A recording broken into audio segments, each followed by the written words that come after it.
Amém. Louvado seja o nome do Senhor. A paz do Senhor para a igreja. Amém? Amém. Quantos estão alegres com o Senhor?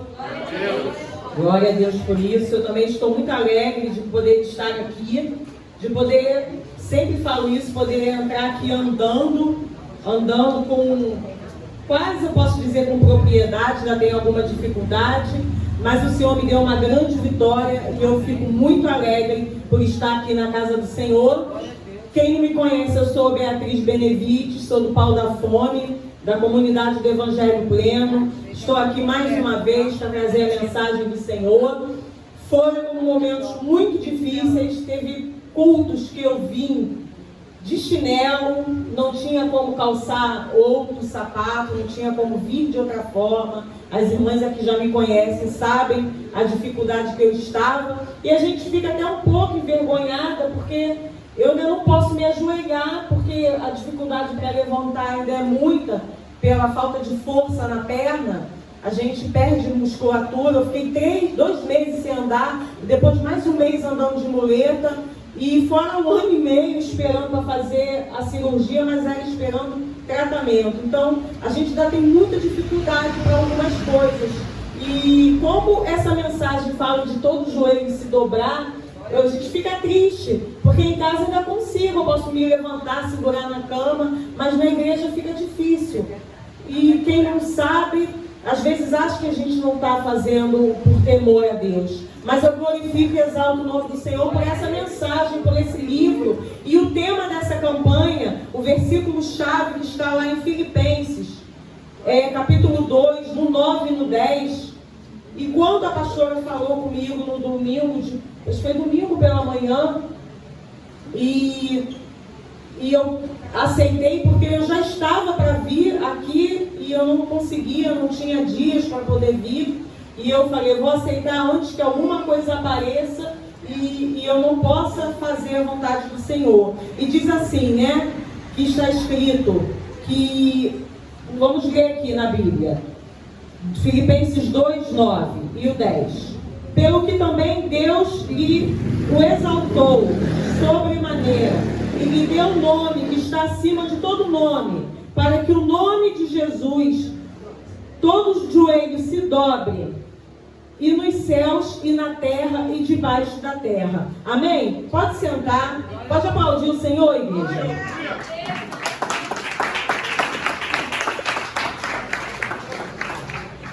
Louvado seja o nome do Senhor. Eu vou ler aqui a partir do versículo 7, que diz assim: antes, a si mesmo se esvaziou, assumindo a forma de servo, tornando-se em semelhança de homens e reconhecido em figura humana.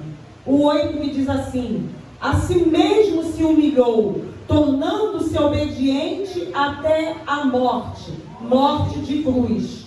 Pelo que também Deus o exaltou sobremaneira e lhe deu um nome que está acima de todo nome, para que o nome de Jesus se dobre todo o joelho nos céus e debaixo da terra. E o 11. E toda língua confesse que Jesus Cristo é o Senhor, para a glória de Deus Pai. A carta de Filipenses, a gente sabe que foi escrita pelo apóstolo Paulo, e o apóstolo Paulo acompanhava a cidade de Filipe e a igreja de Filipenses. E como toda igreja, ela tinha as suas dificuldades, as suas qualidades e os seus erros também. E quando o apóstolo Paulo escreveu essa carta, ele já se encontrava preso em Roma. Mas era necessário, porque ele tinha com ele um servo que tinha sido enviado para ajudá-lo na sua obra, e ele recebia ajuda financeira para que ele pudesse estar fazendo a obra de Deus. Não era diferente naquela época não, amados. Naquela época também a igreja, e a igreja de Filipe era uma igreja que mandava dinheiro, mandava recursos para que Paulo fizesse a sua obra. Não só recurso financeiro, mas como ajuda. Às vezes mandava alguém para poder auxiliar. E Paulo ali, preso em Roma, ele começou a escrever a epístola de Filipenses. E a gente sabe que Filipe era uma cidade que era progressiva. progressista. O que ela dizia com isso? O progresso. Era diferente. Eles queriam que a cidade crescesse. Eles queriam que a economia da cidade crescesse. Eles queriam que a educação, se podemos dizer assim, crescesse.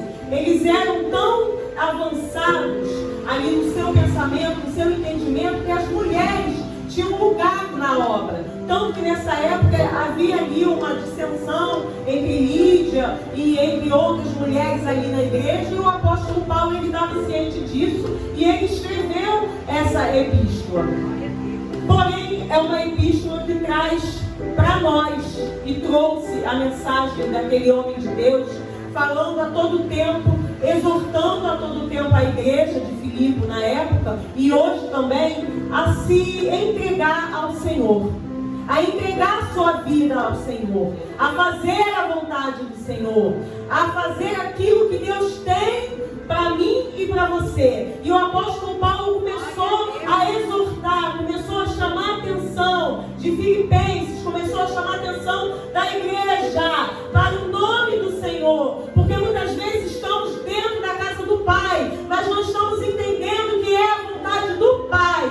E o apóstolo Paulo queria que todos entendessem que acima de todo nome, que acima de toda vontade, que acima de todo desejo que a igreja de Filipenses tinha, que a cidade de Filipe tinha, havia uma vontade soberana que era a vontade do Senhor. E olha que o apóstolo Paulo ele estava preso. E ele já foi preso por diversas vezes. E aquilo ali era mais uma prisão em sua vida. Em momento nenhum ele negou o nome que ele mesmo escreveu, que estava acima de todo nome.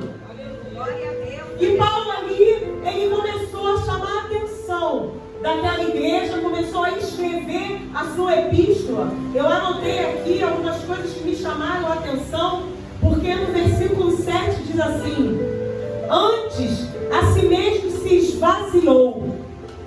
Estamos aqui reunidos numa campanha, numa quinta volta de uma campanha que fala de família. O que é família? Família é o projeto de Deus, ela é o projeto de Deus. É aquilo que Deus preparou para mim e para vocês.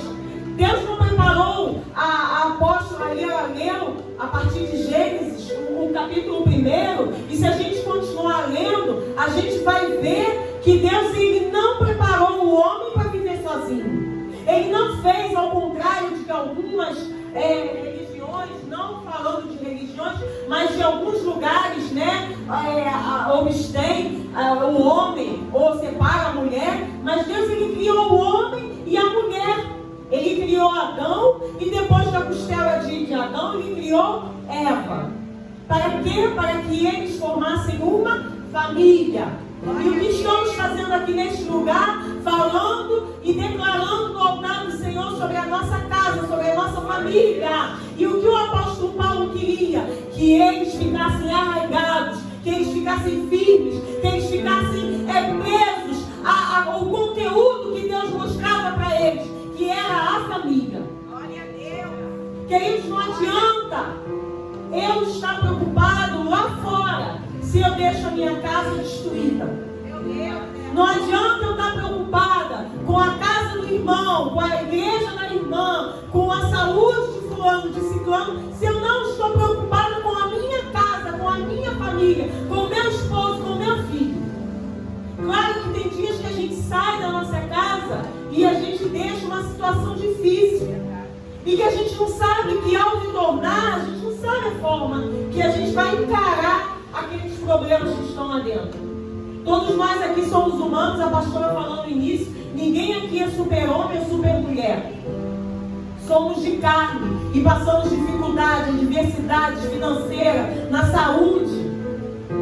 Mas sabemos também que temos que buscar um Senhor. E ele aqui, ele diz no versículo 7 que era necessário que o homem se esvaziasse.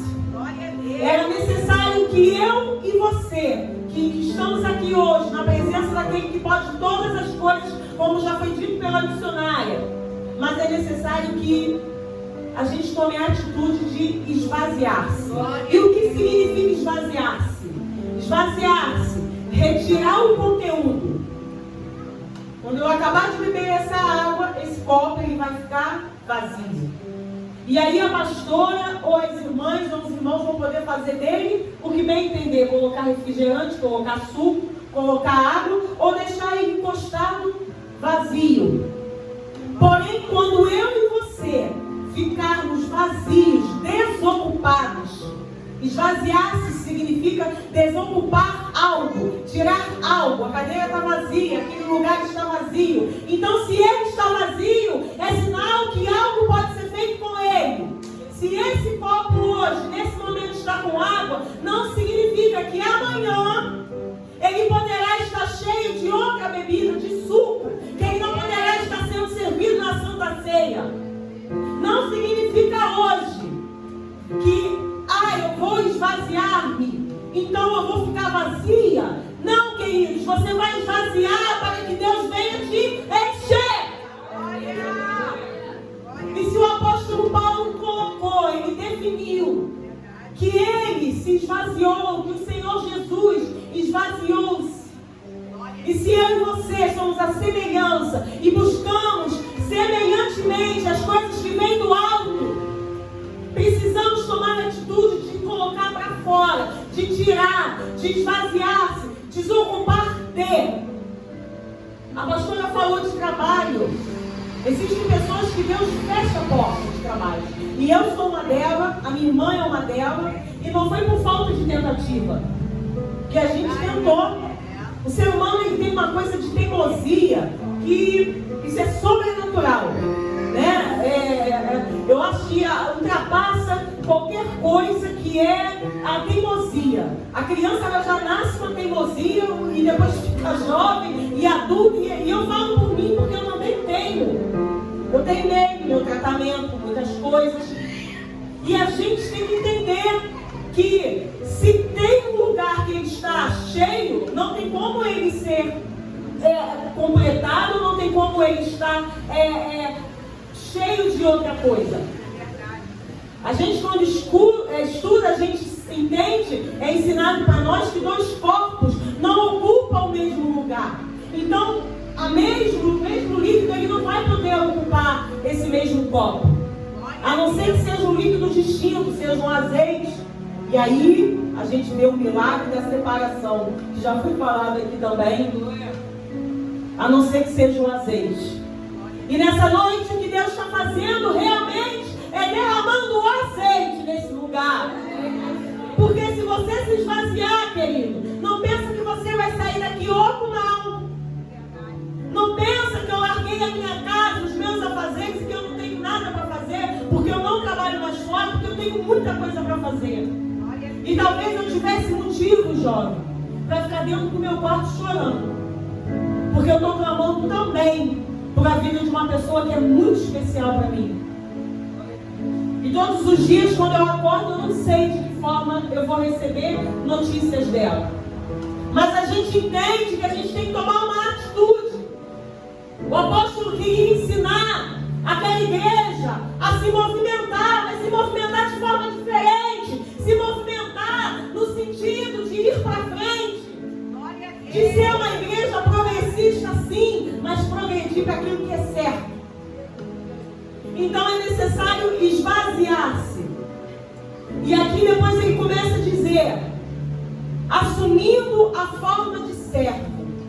Amados, quando a gente trabalha fora, ou quando a gente tem que ser submisso a algo, é muito difícil. Principalmente a gente quando tem um gênio, eu falo por mim também, quando a gente tem um gênio um pouco forte, é difícil a gente se submeter. E às vezes a gente tem que passar por processos na mão do Senhor, na mão dos nossos pais. Eu então fui uma que fiquei muito de castigo. Eu vivi de castigo. A minha irmã ela ia para a casa das minhas filhas brincar de boneca e eu ficava de castigo, porque eu teimava com a minha mãe, eu era menorzinha. Mas eu respondia, eu queria ir, e eu era muito chorona, eu me jogava, eu chorava, fazia malcriação, e minha mãe pegava então e dizia, Thaís, vai e você vai ficar dormindo. E muitas vezes, hoje em dia, não é diferente na minha vida, e eu creio que na vida de muitos que estão aqui, nós temos que ser honestos. Eu estou voltado, Senhor, e eu lugares que eu passo, eu sei que é difícil. Mas só que diz que ele primeiro se esvaziou e depois ele assumiu a forma de servo. Pensa lá você no teu trabalho, quando seu patrão chega e te dá uma ordem e você às vezes não quer fazer aquilo. Eu já passei por isso. Eu e minha irmã, a gente tem uma ligação muito grande. A gente diz que a gente foi feita uma para a outra. A pastora conhece a gente desde pequena, eu tenho a minha terceira irmã. Mas eu e a minha irmã, aonde uma ia, a outra, quando via, a outra estava. Ela era a porta que abria, assim, no trabalho. Ela ia e depois eu ia. Ela ia, depois eu estava. Aí o nosso praticamente único patrão, porque tivemos 2 ou 3, porque eu trabalhei numa outra firma, separado dela.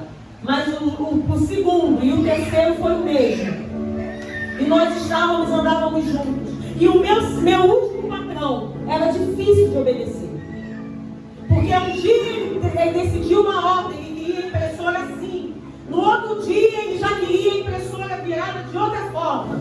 E aí a gente ficava irritada e dizia assim, não vamos fazer mais nada.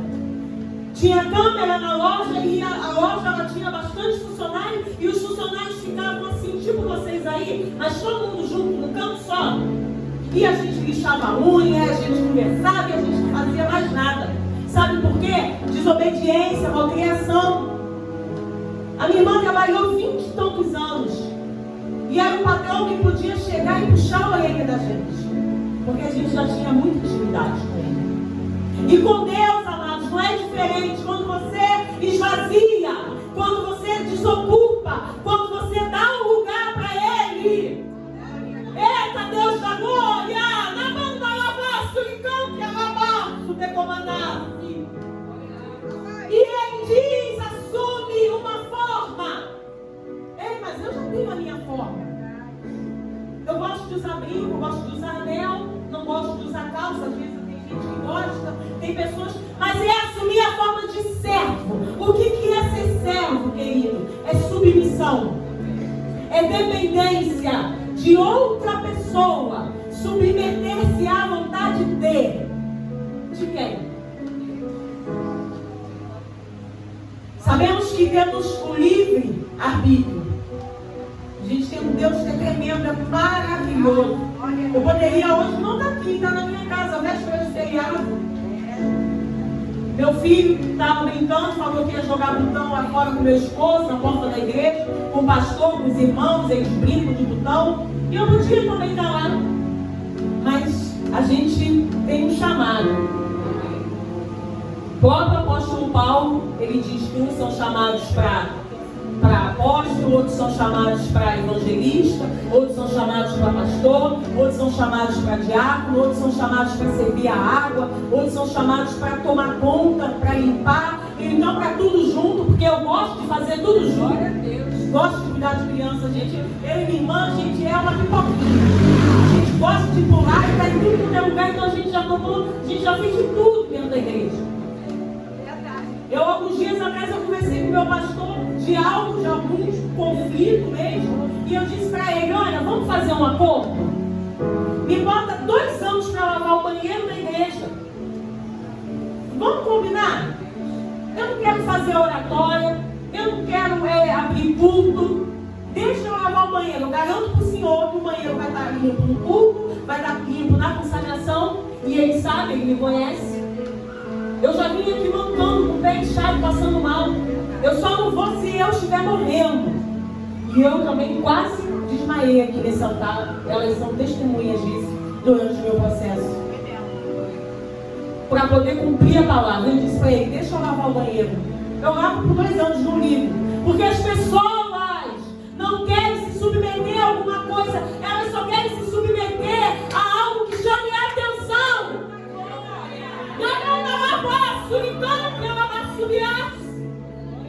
A gente só quer estar numa posição de ser privilegiado. Ninguém quer se esvaziar, ninguém quer se submeter. Eu já fui chamada no culto porque alguém entrou com alguma coisa, agarrado e ficou cheirando mal. E eu fui chamada, era chamada no culto, e eu ia pegar o perfeito, ia lá e limpava. Não me importo, eu não me importo. Do fundo do meu coração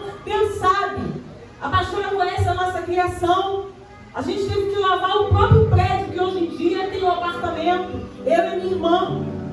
Eu devia ter 5, 6 anos, a gente chamava de zelador, porque minha mãe tinha que trabalhar na Clínica das Amendoeiras. Eu não sei se alguém aqui já ouviu falar na Clínica das Amendoeiras.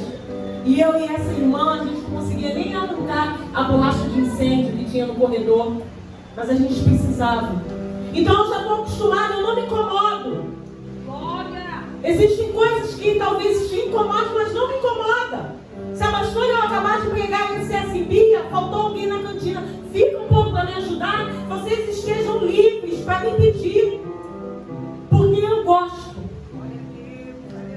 Só que as pessoas estão procurando um nome, mas é o nome delas, é o privilégio para elas, é a medalha delas, é aquilo que vai fazer bem para elas. A exaltação é delas, não é do Senhor, não é do nome de Deus. E aí a gente não entende que a gente precisa fazer algo para que a nossa família esteja também com o joelho dobrado junto com a gente. Você não entende, eu não entendo que eu preciso me submeter, a obedecer, a servir, a esvaziar, a não fazer aquilo que é importante para mim, mas aquilo que é importante para Ele. Porque eu com 35 anos de idade, 18 anos de casamento, foi que eu engravidei porque eu não queria ser mãe. Porque não era interessante para mim. O interessante para mim era trabalhar fora, era poder em sábado comer o lanche do McDonald's e depois domingo arrumava a casa, fazia marmita e passava a minha semana. Mas Deus tinha algo preparado para mim e Ele tem algo preparado para você e muito mais, querido. Mas Ele está à procura nessa noite de verdadeiros adoradores. Não é de qualquer forma, não vai ser de qualquer maneira. Não adianta você soprar qualquer borracha e dizer assim, igual a gente faz às vezes numa piscina, numa caixa d'água, que puxa lá, enfia a borracha e joga o líquido para fora, ser de qualquer maneira e ficar um resíduo lá assim, sujo, e depois você botar para encher de volta. Não vai ser de qualquer maneira. Eu lamento te informar. Eu tenho que falar a verdade.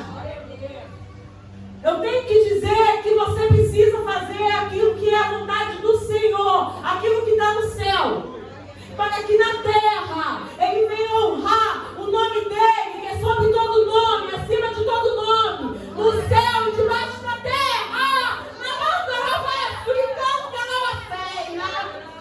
Eita Deus da glória! Queridos, Deus quer te honrar. Eu vejo honra nesse lugar. Eu vejo honra. Eu vejo Deus querendo mudar cativeiro nesse lugar.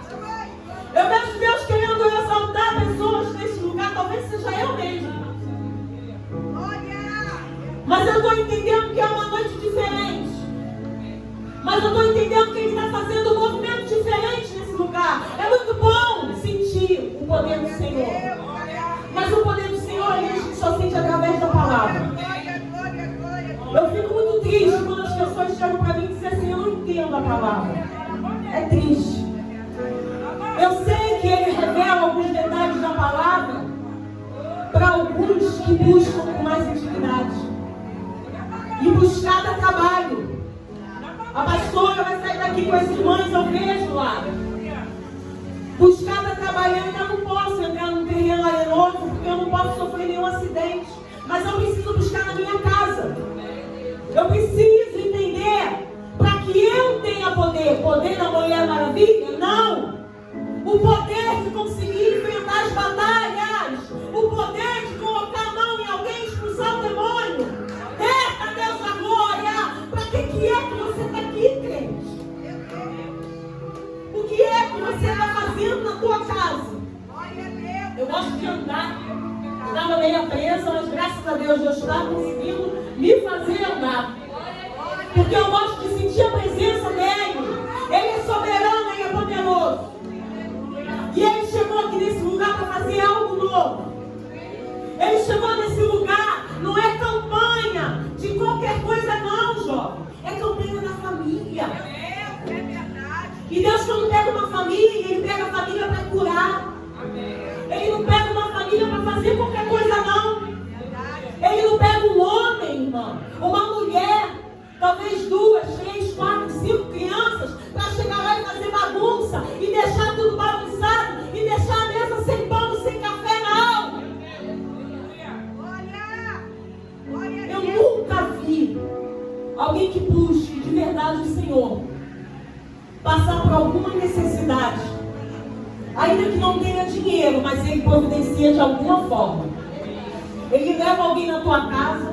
Uma certa vez eu entrei pela porta da minha igreja, tem tempo, meu filho já tem 12 anos, ele devia ter uns 2 ou 3 anos.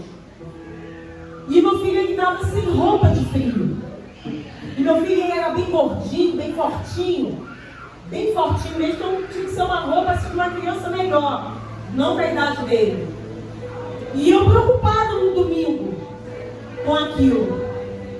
E aí quando eu entrei no corredor do banheiro, chegou uma irmã com uma sacola, uma irmã muito querida minha, e falou assim: Bia, olha aqui que eu trouxe pro teu filho. Irmãos, quando eu abri, tinha casacos lindos, tinha calças de moletom lindas, o filho dela maior que o meu, tinha sapato, tinha tênis de marca. E eu estava precisando, meu filho estava precisando. Não é que a gente não vai passar dificuldade, não, a gente vai passar dificuldade sim. Eu não gosto de pregar mentira.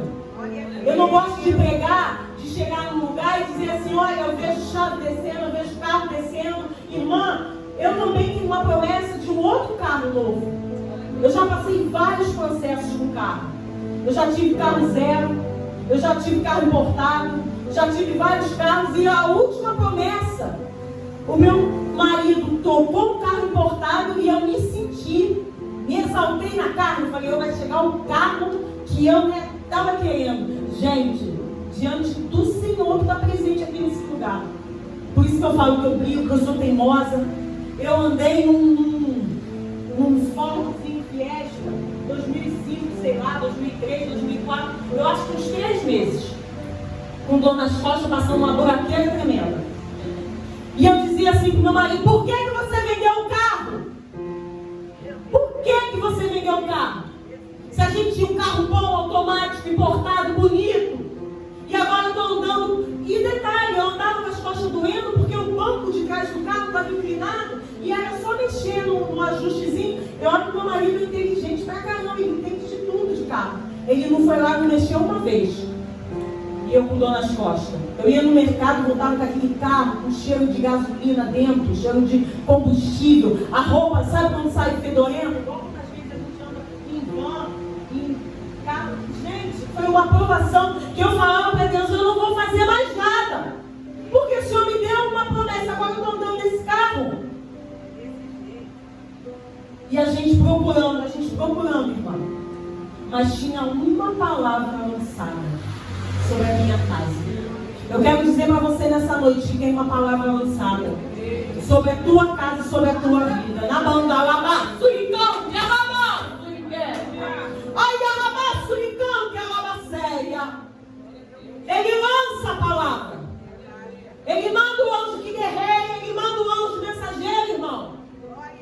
Para você. Tem uma palavra lançada para a tua vida.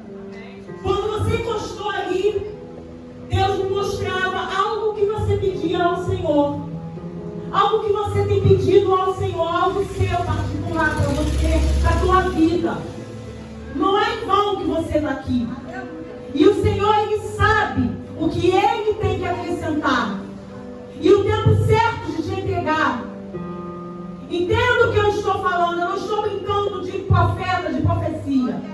Mas Deus manda te dizer: tem uma palavra lançada sobre a tua casa, sobre a tua vida e o teu ministério. Continua você na posição, fazendo a vontade do Senhor.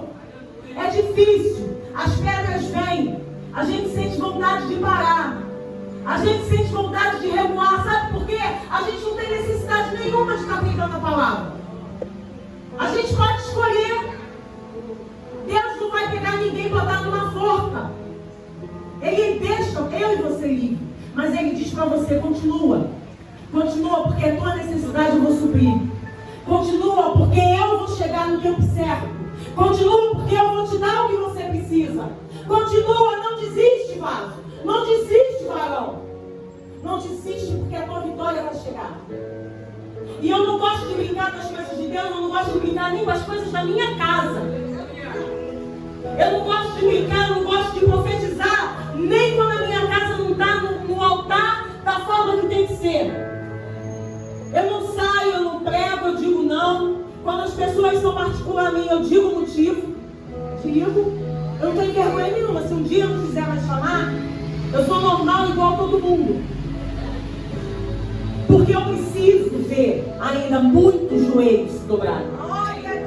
Eu preciso ainda profetizar sobre muitas coisas na minha casa e na minha vida. Eu tenho um filho de 12 anos apenas. Esse ano ele podia se batizar. Mas eu falei dentro da minha casa, eu não vou pegar uma criança só para dizer que ela foi batizada. E ela não saber, ele ajuda a botar a mesa da Santa Ceia, ele lava a igreja, lava o banheiro, ajuda na escolinha. Mas eu falei com meu esposo, eu não vou jogar ele numa piscina, ou na cachoeira, ou aonde quer que seja, só para dizer que meu filho é batizado. Isso não vai me garantir nada. Eu vou deixar ele fazer um discipulado, ele lê a palavra. A pastora conhece, quando ele vem, ele sobe para a escolinha. Ele adora ir para a escolinha, porque ele ainda tem uma mente infantil, ainda não está no momento certo. A gente tem que ser mãe, inteligente, tem que ter sabedoria. Olha só, a salvação você tem que lutar por ela todo dia. Não é justo você pegar um jugo que você sabe que é difícil, você sabe o que você tem que fazer para você se sustentar. E eu pegar uma criança de 12 anos que não está entendendo nada ainda, só para eu dizer que meu filho já é batizado. Eu profetizo sobre ele sim, a continuidade dele na presença do Senhor. Mas ele vai ser livre um dia. Ele não vai depender mais de mim. Mas eu sei que eu fiz a minha parte. Eu sei que eu cumpri a minha parte. E nessa noite Deus está procurando pessoas que estejam com um desejo dentro do seu coração, não só de ouvir que a palavra está lançada, mas de ouvir também lançada por quê? Por que ele lançou uma palavra de bênção na minha vida e na tua vida? Por que será? Será que é para a gente poder vir para a casa da pastora Mara, o culto da pastora Mara, para a festividade, que foi uma delícia, que eu fiquei aguando também na festividade? Eu não consigo fazer ainda muitas coisas direto, estar direto. Eu sempre tenho que dar uma parada. E vocês acham que a palavra lançada, você não tem que ter nenhuma responsabilidade? A primeira responsabilidade que temos quando aprendemos a falar e a ver e a andar é entrar para a escola. A primeira responsabilidade, humanamente falando, que nos apresenta. Então nós temos que ter uma responsabilidade diante do Senhor. Chega de brincadeira, chega de oba-oba, chega de hoje eu faço, amanhã eu não quero. Chega de teimosia, chega de criancice. O apóstolo Paulo estava chamando a igreja para parar de briga, porque as irmãs tinham a oportunidade de fazer a obra, mas elas estavam preocupadas com outras coisas. Preocupadas por que a outra era assim, por que fulano é assim, por que fulano ganhou o carro primeiro do que eu. Porque há um tempo determinado para tudo. Mas entendam uma coisa. Dentro desse tempo determinado, há uma pessoa que não dorme, que não descansa, que não deixa de vigiar, que não deixa de tomar conta da minha vida e da tua vida. Esse Senhor é chamado Jesus Cristo, o Senhor dos Senhores, aquele que pode tudo, aquele que me levou o melhor tratamento que eu nunca pensei. Nem quando eu tive meu filho, eu tive o tratamento que eu estou tendo agora. Se eu quiser ficar fazendo hidroterapia lá na OrtoCenter, que uma sessão de 10 sessões é R$3.000, eu faço. Porque hoje em dia eu tenho o melhor plano de saúde. Quando eu caí da escada, eu tinha plano de saúde. Glória a Deus. Há 2 meses atrás, antes de cair, eu não ia ter solução para minha vida. E talvez eu fosse jogada lá em Lodebar. Muitos eu falei para a pastora Mara. Existem alguns pastores que por causa da minha condição, teve vezes que eu tive que ir com bota. Essa daqui brigou muito comigo. Eu com o pé enfaixado, com o pé de gesso, ela brigava. Eu dizia, enquanto a minha boca abrir, eu vou. Enquanto eu puder me apresentar, eu vinha toda arrumada de chinelo. Com o pé todo inchado. As irmãs vinham aqui, oravam, derramavam óleo. Eu tenho lá em casa tudo, tem sangue do cordeiro. O meu filho fala, mãe, o sangue do cordeiro. Eu digo assim pra ele, foi você que pegou. Não vai passar com os umbrais da porta, não? Responsabilidade é tua. Ensina desde pequeno. E Deus está querendo te ensinar antes que eu e você venhamos sofrer. É muito duro para um pai ter que pegar um filho e colocar ele de castigo. É muito duro para um pai querer dar uma comida boa para ele, uma comida gostosa, mas tem que deixar ele passar aflição. Igual o povo lá quando saiu do Egito, que catou o maná todinho, mas tinha uma ordem. Tinha uma ordem, pastora Amara. A ordem era não pegar tudo, era para pegar só para aquele dia. Mas a teimosia do povo fez o povo pegar tudo, guardar tudo, porque o povo queria era fartura para si. Ei, Deus não vai fazer nada, nem está vendo. Vamos guardar tudo. Amanhecia tudo podre. Às vezes eu e você somos assim. A gente quer guardar tudo. Vou guardar porque eu não sei o que vai ser o dia de amanhã. Sabe o que acontece? Apodrece. Dá agora, faz agora. Se levanta agora. Estende a tua mão agora. Fala com Deus hoje. Talvez amanhã você esteja numa condição igual eu estou orando por uma pessoa e é uma mulher de Deus. Uma mulher que me levou para dentro de presídio, uma mulher que me deu a carteira de SEAP para me fazer obras dentro de presídio. E hoje nós estamos tendo que orar pela vida dela. A gente está tendo que orar e orar muito. E tudo que eu aprendi dentro de morro, dentro de favela, dentro de bandido, de arma, era minha testemunha, a pastora Deise também, foi tudo com ela. Andar dentro do complexo de 9 horas da manhã e sair de lá às vezes 5 horas da tarde, porque os agentes não deixam a gente sair enquanto tem preso do lado de fora, dentro da unidade. Mas eu aprendi com ela. Eu subia morro, deitei, fazia curso na Praça do Bairro, de 8 da noite até 10 horas com ela. Chegava 7 horas, 7h30, 8 horas da noite suja dos presídios. Doida para tomar um banho. Eu aprendi com ela. E a palavra de Deus diz que tudo que tem fôlego, ouve ao Senhor. E você está desperdiçando hoje uma grande oportunidade. Você está desperdiçando um grande momento que Deus está levantando. Ele está se inclinando no céu, para minha casa, para a tua casa, para a tua vida. E Ele diz, Bia, vai lá, profetiza. Seja uma mulher de autoridade, porque eu te dei autoridade. Seja uma mulher de atitude, porque eu te dei atitude. Seja uma mulher que se levanta e diga que vai fazer, porque eu estou te dando oportunidade para fazer. E com vocês hoje não é diferente. Ele está falando, se levanta. Eu sei que é difícil olhar a tua condição. É difícil, irmão. Eu botei essa semana no Facebook, numa rede social, que muitas vezes a nossa oração é choro. É igual Ana. São só lágrimas. Mas aqui no versículo, no capítulo 1, eu queria deixar para vocês. Não precisa ir não para ganhar tempo. Filipenses 1:6. Paulo disse: estou plenamente certo de que aquele que começou a boa obra em vós há de completá-la até o dia de Cristo Jesus.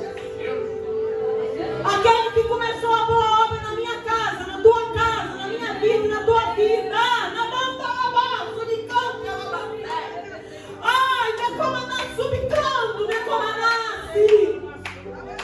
Paulo disse: o que para muitos é perder, para mim é ganhar. O que para muitos é perder, pastor, é a oportunidade. Quantos riem da gente porque domingo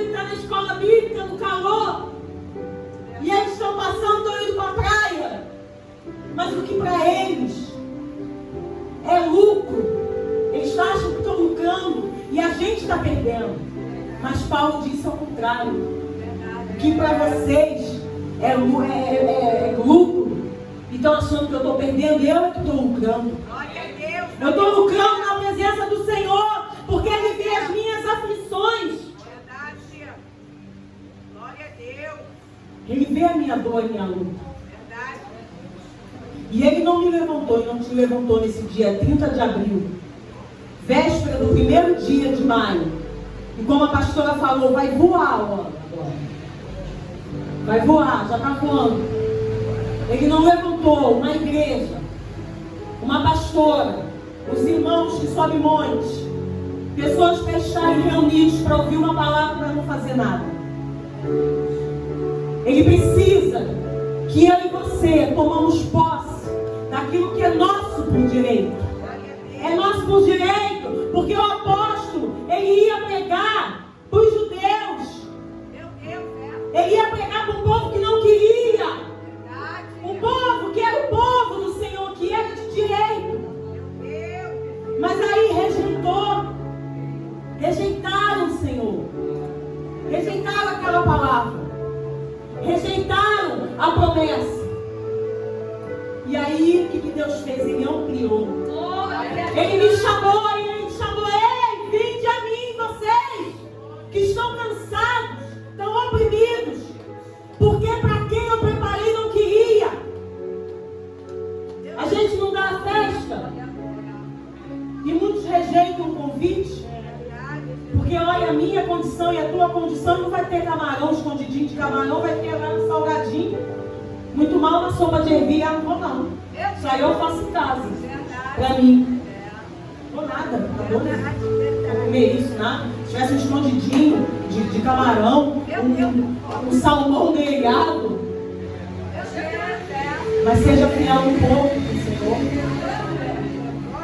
Eu prego em igreja grande, igreja pequena. Eu prego onde me chama. Pregava para bandido dentro do presídio. Era uma fila de gente depois para orar, que a gente não aguentava mais, não tinha água para beber. Eu dizia, às vezes, chegava com minha irmã e dizia, a gente não aguenta mais. A gente, quando abre o olho de novo, tem mais de 200, tem mais 100. Então, que às vezes eles tinham até que proibir. Já acabava o culto, que já tinha feito orações, mas eles estavam sedentos, eles ficam sedentos. Eles ficam sedentos, então eles ficam vindo. Então a gente tem que ser fiel no pouco, tem que ir aonde Deus enviar. O pessoal está escolhendo convite, o pessoal está escolhendo igreja famosa. Se não pagar, não vai. E aonde está escrito isso? Dá de graça aquilo que você recebeu de graça. Para com isso de cobrar. Eu já fui longe. E o carro do meu marido era um carro potente, não estava com gás ainda. Da gente tem que puxar R$150 e botar de gasolina para poder ir. E eu sabia que eu não ia ganhar nada, mas eu não ia ganhar nada na terra. Mas no reino espiritual estava preparado muita coisa, e muita coisa eu já ganhei. O que Deus fez da minha vida, meus amados, da onde Deus me tirou, o que Deus tem me dado. A gente não fala, não é para a gente se encher, pelo contrário, é para se esvaziar. Sabe por quê? Hoje eu já não ligo para nada disso. Se o carro que a gente tem continuar, esse carro para mim está ótimo. Eu não ligo mais. A obra da minha casa que eu chorava há anos, hoje em dia se completou um brigo para não fazer nem mais nada, porque eu já cansei de obra. Estou cansada, não ligo mais. Eu falo para eu queria me mudar para aquela casinha que a gente morava lá no início. Quando você para de almejar aquilo por vaidade, quando você para, eu quero meu carro porque eu preciso passar na casa do irmão e mostrar para ele, preciso passar lá na rua e todo mundo ver quem é o meu Deus. Eu preciso daquele vestido de R$600 e a bolsa da Vitor Hugo, porque eu vou passar na frente da irmã, porque ela falou que eu não posso. Parcela lá em 15 vezes, fica pagando só a graça. Mas passa com a bolsa, chega em casa, não tem nada para beber, nem um suco de café. E eu não entendi isso na minha vida. que quando eu comecei a dar lugar para as coisas espirituais, as coisas materiais começaram a acontecer naturalmente. Antes, Deus me revelava alguém, eu botava meu marido na parede, dizia assim, só sai daqui, se fizer. Porque Deus disse que ia dar. Hoje em dia eu olho para lá, é ou não é? Eu deixo. Quando virou o ano, Deus tinha me falado que ia fazer algo dentro da minha casa. Quando eu vi, meu marido estava tratando com uma pessoa. E eu na cozinha, eu dizia assim, eu me meto nessa conversa ou não me meto? Eu não quero obra aqui, ela é testemunha disso. Não quero sujeira, não quero obra. Férias do meu filho, acabei de comprar uma piscininha pra gente. Falei, não quero obra aqui. Deus falou, não se mete no meu negócio. Meu Deus. Quando meu marido falou numa quinta-feira, segunda-feira você pode começar? Eu falei, não acredito. Vou ou não vou? A gente não tinha dinheiro. Além de tudo, daí ia fazer poeira. Eu falei, eu vou ter que guardar tudo. Não se meta nos assuntos de Deus. É um conceito de Deus. Ei, alabasco, licante, alabasco, recomanar. Não se meta nas decisões do Senhor, não. Não se meta com quem Ele trata. Não se meta com quem Ele abate. Não quer dizer que você não possa dar um abraço, que você não possa beijar, que você não possa fazer uma fala. Mas não se meta nas decisões dele. Você às vezes está dentro da tua casa e você quer mandar mais do que Deus. E eu já passei por isso muitas vezes. E eu falo de carteirinha, não se meta nas decisões do Senhor. Ai, irmã, então você caiu por causa disso? Não sei. Eu não sei se eu pequei, ou se meus pais pecaram, ou se é a glória de Deus. Eu não sei. Eu queria pedir a igreja para ficar de pé, para a gente terminar. Certa feita eu estava aqui, quando eu falei isso, a minha cabeça rodou. E eu falei, meu Deus, a minha pressão estava lá embaixo, o cardiologista mandando remédio para eu operar. E eu olhava esse copo d'água e dizia assim, se eu pegar esse copo vai entornar a pastora do meu lado. Eu falei, eu não vou conseguir nem orar. Eu não vou conseguir nem finalizar. Mas Deus foi fiel e no final as irmãs me acudiram, a pastora me acudiu. E quando ela me viu, eu já estava aí fora. Porque acho que era dia de corredor de fogo, eu não me lembro. Mas a gente já estava orando todo mundo, o fogo estava acontecendo aqui nesse lugar. E eu louvo a Deus pela minha vida. Eu louvo a Deus pela vida de cada um que está aqui nessa noite. Ele não me chamou e não te chamou para brincar, não, queridos. Deus, Ele não brinca de Lego. Ele não pega pecinha e fica brincando, não. Deus, quando monta uma história, Ele monta ela perfeita. Ele, quando faz o plano, irmão, Ele faz o plano perfeito.